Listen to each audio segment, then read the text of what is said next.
Thank you for joining us for this episode of The Breakdown. Today, we're going to be looking at the Sunday school lesson for July 27th, 2025, looking at Philippians 2, verses 1 through 30. And the title of this is Serving Like Jesus. And so we're going to be looking at how Paul is telling the church at Philippi how to be servants like Jesus was, but also give them some prime examples of who to follow. So we're going to be looking into that. As we get into the Sunday school lesson, one of the first questions that it asks is, in your life, whom have you looked up to the most? What did you learn from this person's example? So Cody, in your life, who have you looked up to the most? I have two answers here. Of course, my dad is somebody I looked up to just because he served our country for so long, and he's a good man. He did have his flaws, and we've kind of moved past those in our later life, and he has a good relationship with Christ now, so that's awesome. But when I was a child, he did not. So I have a twofold. I look up to him because of he did everything for our family that he ever needed to as a father. But then I have a youth pastor that mentored me my entire childhood from middle school up to the time I graduated.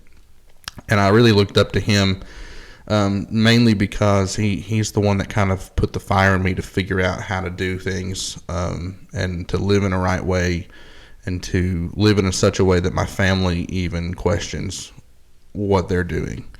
And growing up with that kind of mentor in my life when I didn't have that was really, really important to me. So knowing that I learned how to be a father from my dad, but also how I was meant to be a man from my youth pastor. It was a very different two aspects that I saw. So that's probably the two examples that I would come up with. Yeah. So I've got a lot of guys that I've looked up to over the course of my life, but the main two are my dad, like you, just seeing the way that he has worked in ministry and was obedient to God's call as a pastor, as a missionary. How he raised us, all those things have been real impactful for my life. The other is my brother-in-law, who came out and did the revival for us, Jeff. He's been kind of a discipler to me since I was probably 6, about the time he and my sister got married. And he's been heavily invested in my life and seeing me grow as a man in my ministry, or the ministry God has put me into. He's been very helpful and impactful in those areas over the last, since I surrendered ministry back in 2012. So almost 13 years, he's been heavily invested in that. And so my dad and Jeff are those two guys that have done that for me. Why do we see good examples, and why do we want to follow people like that? I think it's important. It kind of goes back and highlights what we talked about in Philippians chapter 1 Sunday. The church as a whole is a body and should be seen as a family together. And when you're in a family, you learn from each other. And having those people in that family that are further ahead of you in your spiritual walk or life in general is helpful to see how they did it and kind of do those things. Also see how they did it wrong and not do those things. And I think that's why Timothy and Paul were such a good little combo. Paul showed Timothy, like, look, before Jesus got a hold of me, I was doing it the wrong way. And ever since then, I've done it to the best of my ability. I've done it the right way. So let's stick with that. And I think if we had more of that in Western Christianity today, to where we acted more as a family and less as a corporate building to come to, you would see different growth and different discipleship. And I think that's why discipleship has declined into what we see today, is because we've treated it less as a family and a body together and more as we just come together twice a week to talk about things and be happy about the building we're in. And I think that's where we're losing it. Yeah. I think too, one of the reasons we follow after people like that and is because we see where they are and realize that that's where we need to get to, especially when it comes to our walk and our faith. And so having that example and kind of that goal in mind, I think is helpful. And I was thinking back to, I'm trying to remember, it was a story, I think it was a quarterback, and I can't remember who it was, but basically they were asking, you know, how did you determine to get to where you are today? And he said, well, I saw people that had either achieved it or were almost achieving that. And I surrounded myself with those people because I knew they had done what was necessary. Mm-hmm. And I think that's kind of the same thing for us when we see where we need to be as believers. We need to surround ourselves with people who have either achieved it or are close to achieving it, especially if they're much further down the road than we are. Yeah. And surround ourselves with them and say, hey, what did you do to get there? And we need to have that attitude, I think when it comes to there. So Paul's giving us some of these examples. And as we get into the verse, chapter 2, verse 1, it says, if then there's any encouragement in Christ, if any consolation of love, if any fellowship with the Spirit, if any affection and mercy, make my joy complete by thinking the same way, having the same love, united in spirit, intent on one purpose. Do nothing out of selfish ambition or conceit, but in humility consider others as more important than yourselves. Everyone should look not to his own interests, but rather to the interests of others. So Paul is getting into this passage, and he's talking about humility and how we need to humble ourselves not only before Christ, but before the people that are around us. Mm-hmm. And we need to realize that we aren't the pinnacle of creation, and get off our high horse and make sure that we are building up and promoting the people around us, and we're humbling ourselves before others. Yeah. And I love these first two verses. As a matter of fact, they're going to be on our worship guide Sunday morning as the verse of the day, because he's really saying, like, forget everything else. If there's nothing else that you get out of what I teach you here, be like Christ. Mm-hmm. Essentially, that's what he's saying. And it's so poignant for Paul, because later on Paul says, copy me. If anything, copy what I do, because I'm only living like Christ. So just mimic me. Yeah. And I think it's so important here that we realize what he's trying to tell us, and he's really making it simple. He uses a lot of words here, but he's really making it simple. It's like, look, just quit worrying about everything else you're worrying about. Don't worry about who doesn't like you. Don't worry about who's sitting next to talking. Just be like Christ. If you're like Christ, nothing else matters. Mm-hmm.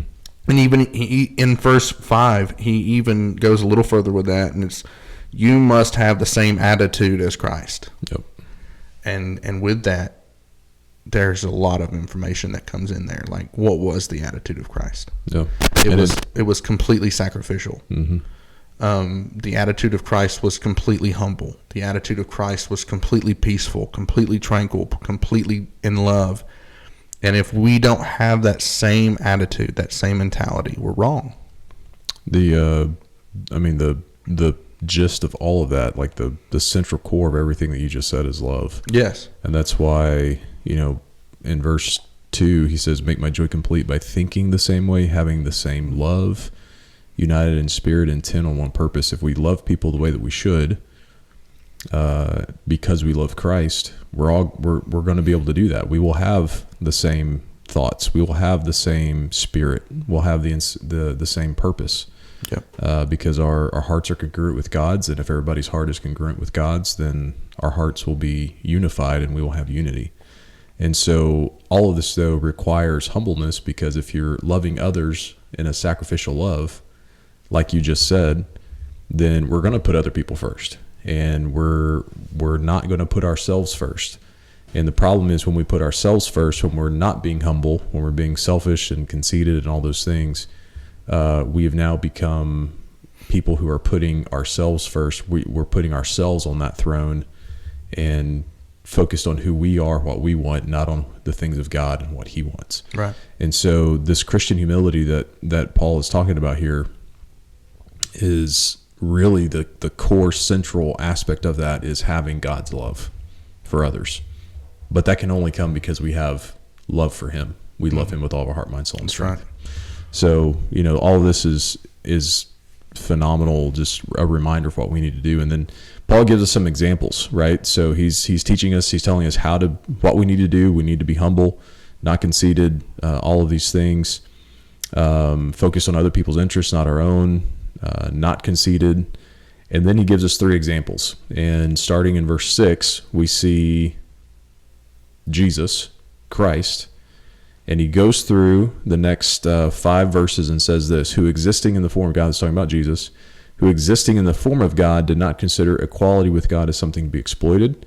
Instead, he emptied himself by assuming the form of a servant, taking on the likeness of humanity.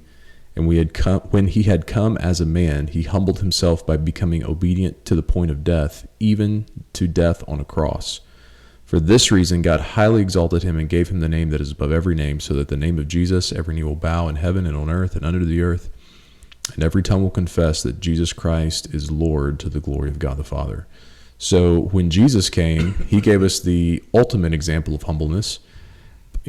Paul says here that Jesus emptied himself. Like he didn't, this isn't like an Eastern thought, let's empty your minds and, not think of it. Right. That's not what he's talking about. Like what he's saying is he gave up his not his holiness. That's not what he did. No, he gave up his godly power and the rights that he had as God, and humbled himself into a human form. Yeah. And lived as a human being. And that's what he did. But he humbled himself and became a servant. He gave up his godly, like what he should be receiving in praise and all these things from his people, and became a servant to his people instead.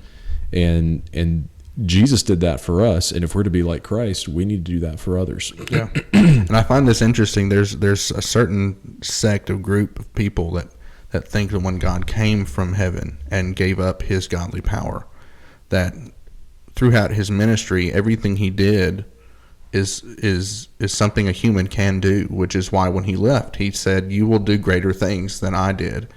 And I think it's interesting. I haven't really gone deeper than that to really flesh it out and see how accurate it is. But I do think it's an interesting thought of Jesus humbled himself to the point that he gave up his godly powers by his own right. It wasn't taken from him. It wasn't something that he had to do.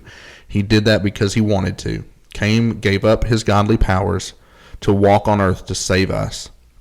And everything he did in his ministry can possibly be done through one thing, actually 2 things: the love of God and the obedience to God. Yep. And it really, and that's why Philippians, people call the book of John the book of love, but Philippians is a huge, big, giant hug to the church of Philippi. And it's all about love and humbleness, because when you love other people like Jesus did, you have to humble yourself, because if there's pride involved at all, you're not loving them as much as you're loving yourself. And I think that's why it's so important that love and humbleness come together here. Yep. Because without those 2, you can't love correctly. And I find it really interesting that when Jesus came, he gave up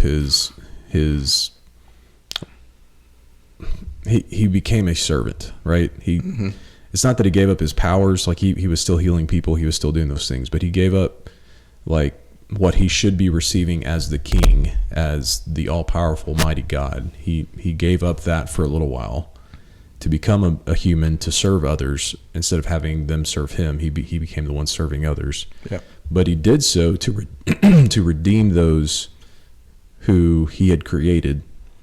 And he did so because he loved them so much. He loved his creation so much. And that's why his humbleness is our ultimate example.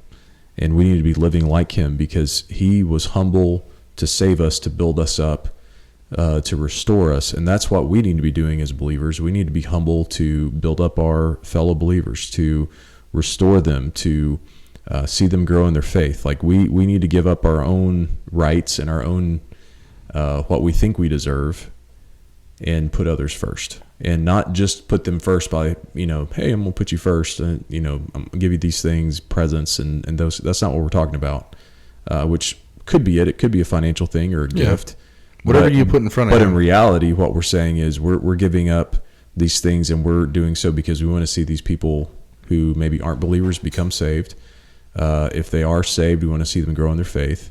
And that takes time. It takes effort. It takes, us giving up part of our desires and our wants to spend time with other people and see them grow in their faith. Yes. And Paul can't really say it any better than what he says it here in chapter 2. On how to be humble and to love others. And I really do think that when God struck him blind and told him who he was, and he encountered Jesus, the change in Paul's life was instantaneous, and he started to learn how to be humble from that point forward. Mm-hmm.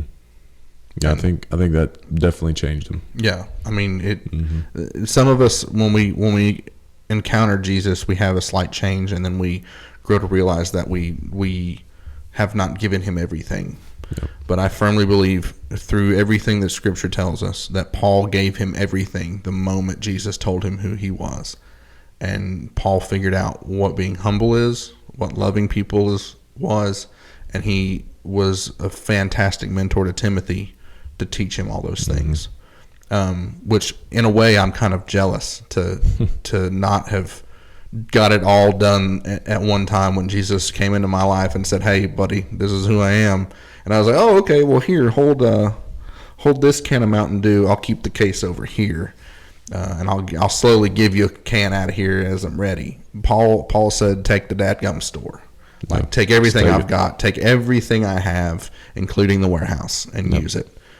So a little upset that I didn't do that, but that's my testimony. That's what makes me different. But that's the key to being humble, is to give everything you've got over and make it not about you, but about Jesus, and then love people like Jesus did. That's right. I want to look at two examples. So he gave us the example of Jesus, and then he gives us two more examples. He gives us Timothy and Epaphroditus, and of how they became humble in obedience to what God has told us. And so when we look at verse 19, he says, "Now I hope in the Lord Jesus to send Timothy to you soon, so that I too may be encouraged by news about you. For I have no one else like-minded who will genuinely care about your interest." And then he does an aside, "All seek their own interest, not those of Jesus Christ. But you know his proven character, because he has served with me in the gospel ministry like a son with a father. Therefore I hope to send him as soon as I see how things go with me.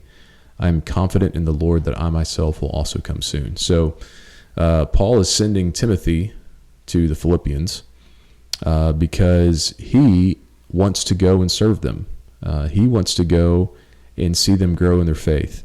And notice what Paul says about Timothy. He's humbled himself in such a way that he doesn't know anybody else who's as like-minded, who will genuinely care about their interest instead of his own. And the reason Timothy is so highly exalted in Paul's mind is because Timothy truly cares about the church in Philippi, and he cares about their interest over his own, and he's going to put them first and serve them. And what did he say here? He has served with me in the gospel ministry like a son with a father. Paul has taught him everything, and he's seen how Paul has done things. He's following in Paul's footsteps, and he's putting the needs of others before his own. He's humbled himself in that way. Yeah. I think it's interesting here, too, that he says that everybody else he knows is not as humble as Timothy. Yeah. That's a lot of people. Let's not forget that Paul had a couple of people that walked with him before Timothy. He had Silas and Joe Mark, and I think it's funny that he's like calling them out like they're not going to not hear this. He's like, "Oh, by the way, I've had a lot of people around me, but Timothy's the only one that's humble. Everybody else is about themselves and then of God." And I just think sometimes, if we're honest with ourselves, we need those Pauls in our life to smack us in the face and say, "Hey, bro, you're not doing this right. You are not humble.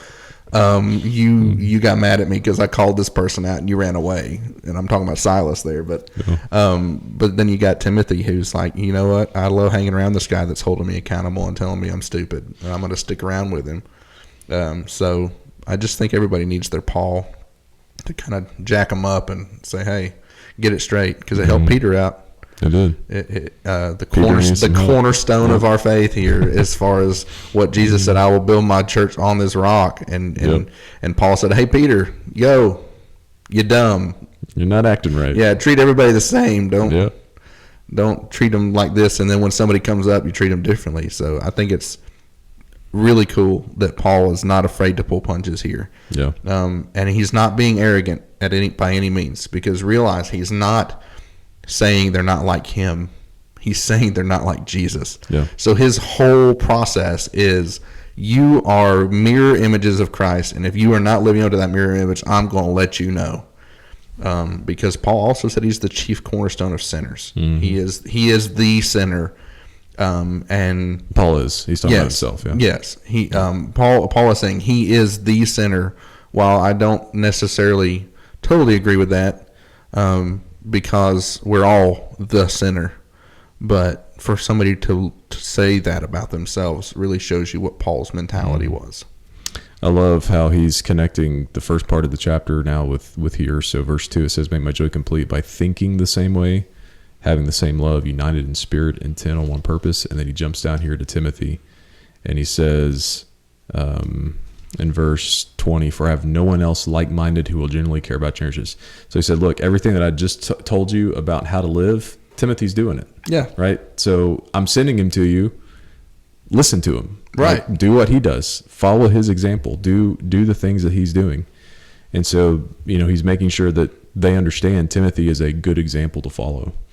The second example that he's giving is Epaphroditus. So look at verse 25. But I consider it necessary to send you Epaphroditus, my brother, co-worker and fellow soldier, as well as your messenger and minister to my need, since he has been longing for all of you and was distressed because you heard that he was sick. Indeed, he was so sick that he nearly died. However, God had mercy on him, and not only on him, but also on me, so that I would not have sorrow upon sorrow.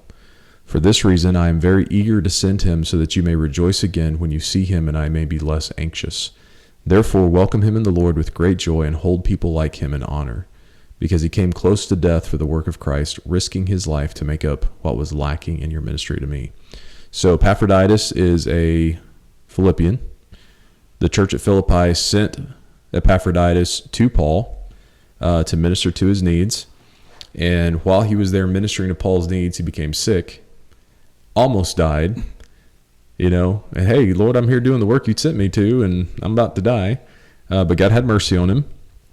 And now Paul is ready to send him back to the church at Philippi because he has learned from Paul. He's doing things the right way. He's humbled himself correctly. And he's now saying, look, I'm sending him back to you. You need to hold him in honor because he humbled himself and came and did the work that was lacking in your ministry to me. Paul's not calling them out. He's just saying, look, you guys couldn't be present with me. What was lacking in the ministry was your presence. And so Epaphroditus, did that. He came and was present with me and did the job he was supposed to do, risked his life, and did what he was supposed to do. He humbled himself and came. So he's now sending Epaphroditus back as another example, both Timothy and Epaphroditus, as an example of the Philippians to say, hey, do what they're doing. Right. And the sickness that he has, let's not let that slip by us here. I think it's kind of important that he gets sick because I think that may have been the only thing that was truly humbling to him. And we really don't know. There's really no truth from the scripture that says this. But I think it's interesting that when we're the most humble, we have to either be sick or something has affected our physical ability to help ourselves. Mm-hmm. And I don't think that was a coincidence. I think God allowed that sickness to kind of hinder him a little bit to really open his eyes to the fact that he needs something. And how often in our life do we need to be humbled in a way to realize that we are in need of God in everything we do? Because there are still some aspects of my life, if I'm looking personally, that I don't allow God to move wholly in it because I rely on myself sometimes and really don't even realize it until the it's over and done. It's like, man, I didn't even pray about that. Why did I do that? And it's literally because in my brain it's just triggered of, I can do this, got it, thank you God, but I'll hold on to the steering wheel for this one. And I think sometimes God creates the sickness or the flaw or the situation in your life that brings you down to the point that you're like, whoa, did I even start this situation in prayer? did I even talk to him about it? Did I even communicate to him that I'm doing this? And if it's even his will, am I even doing that?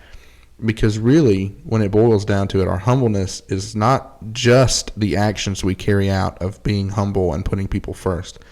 It really starts with how involved God is in this situation. Because when you're humbling yourself, you're not thinking, let me see if I can put it again the same way I put it before. Being humble is not thinking of yourself less. It's thinking less. It's not thinking less of yourself. It's thinking of yourself less. And when you think about it that way, you're not thinking about others. You're thinking about God. Mm-hmm. When you make God more in your relationship and more about you in your life, you will automatically think about other people, because that's God's heart and that's God's spirit. And you don't have to think about other people. If you're finding it hard for yourself to think about other people and to keep them on your brain constantly, it's because you're doing it on your own. Mm-hmm.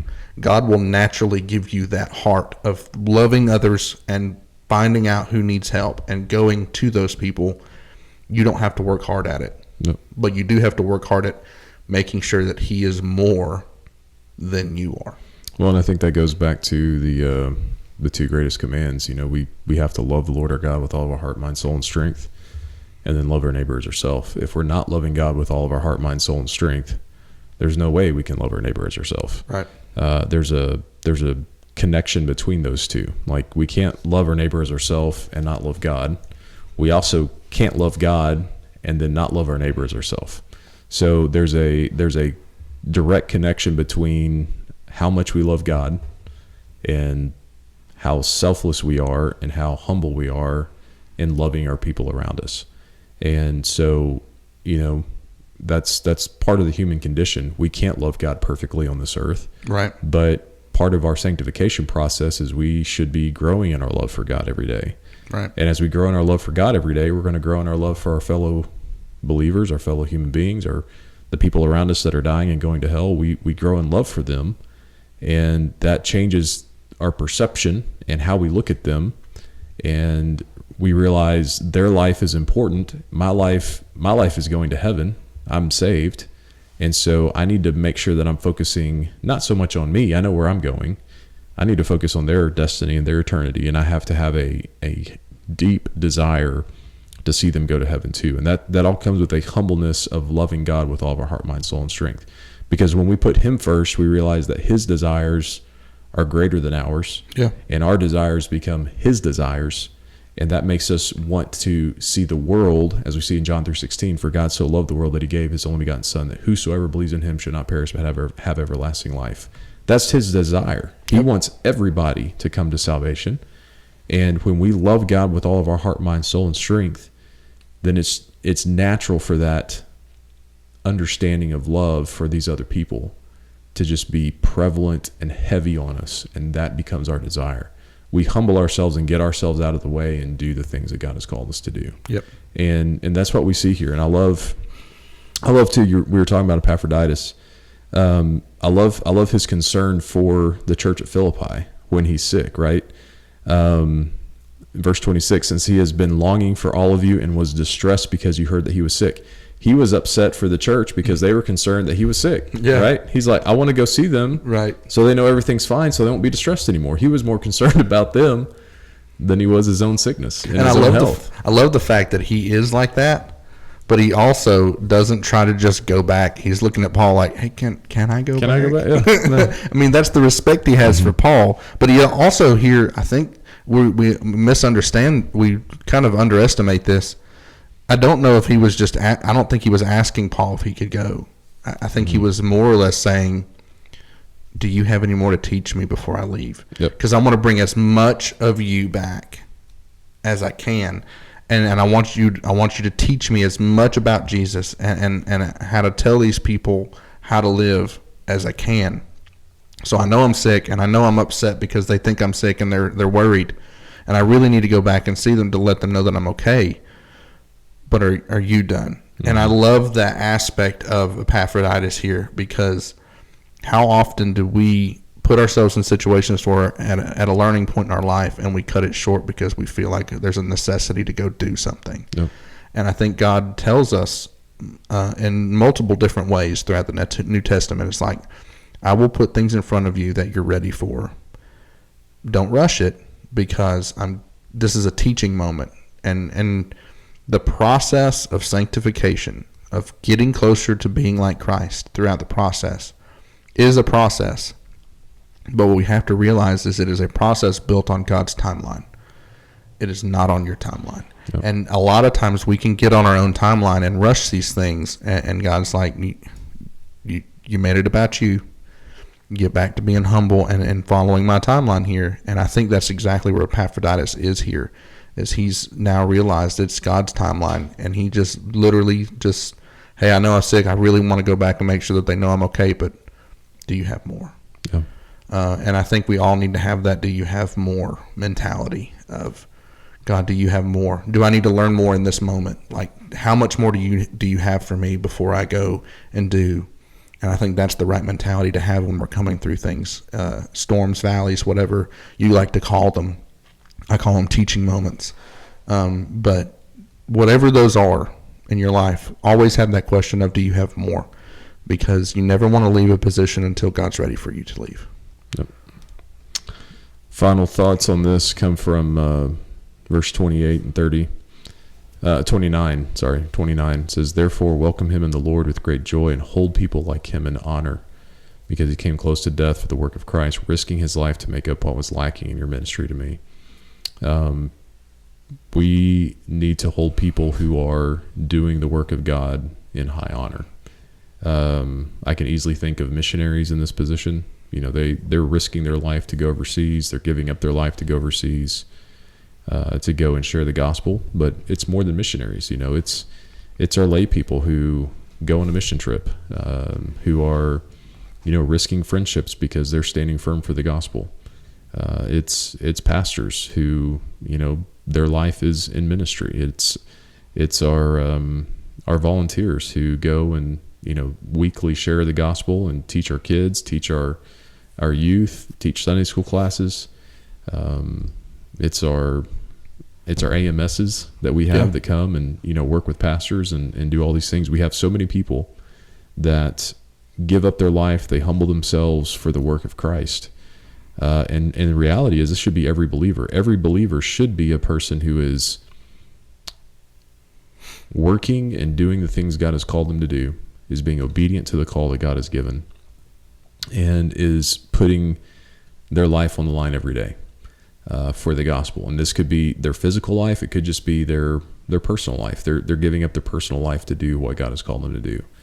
But those people who are doing the work that God has called them to do need to be held in high esteem and high honor, because they are doing the things that God has called them to do. Right.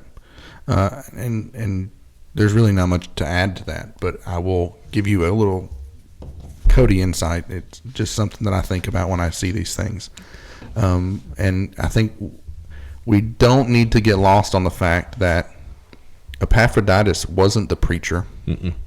Epaphroditus wasn't the deacon. Nope. He wasn't an overseer. He wasn't a leader. He was literally just a person in the church that wanted to go talk to Paul.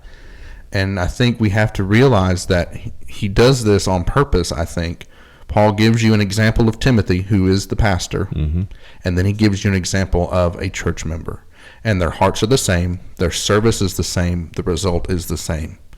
You cannot hold one person to a standard to do everything for you. Your job as a Christian is to serve Christ, no matter what, to serve Christ. And if we look at Epaphroditus as the example of a church member, he went unto death to learn more about his God. Yep. Who in your congregation is ready to do that? Like, he got sick and almost died and didn't stop. Most of us that get sick and almost die are like, hey, I'm going to hang out at home for a little while. Like, that was close. I'm not so sure I'm ready for home yet. But Epaphroditus didn't blink an eye. Like, he's like, yeah, it was bad, but you know what? I'm ready to go again. I need to go back. And we all have to have that mindset. can't but just be the pastor. It can't just be the deacons. It can't just be the missionary. It can't just be the AMS. The church congregation has to be united in one mindset, as the leadership in one mindset. And that doesn't mean that we have to conform. That just means if we're all on the same page, it's really going to work well. And we have to remember that. And I think Paul says it the best. Like the book of Philippians is all about love, unity, and central belief and ideology on Christ is King, and we are to be more like him. Period. And I think it's just a beautiful picture. Here are the examples of from the bottom to the top. We have to be united and the same mindset and the same passion, which is to love God and love people. That's it. Yep. Those are two greatest commands. Yep. Thank you for joining us for this episode of The Breakdown. We enjoy doing this every week, talking through the Sunday school lessons, seeing what God is doing in his word. And I pray that as we do this every week, that we are being transformed, that we will have the mind of Christ, that we'll be unified in the mind of Christ, and that we will be a church that is going and ready to share the gospel to all people. Have a wonderful week, and we will see you back next week.